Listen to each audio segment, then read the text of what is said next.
You ask Tiger to solve. This deals with linear equations with one unknown. The final result is p equals 5/2. Let's solve it step by step.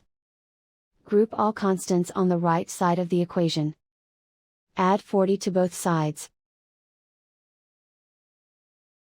Simplify the arithmetic.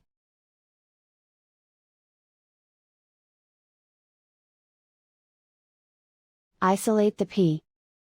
Divide both sides by 16. Simplify the fraction. Find the greatest common factor of the numerator and denominator. Factor out and cancel the greatest common factor. And so the final result is p equals 5/2.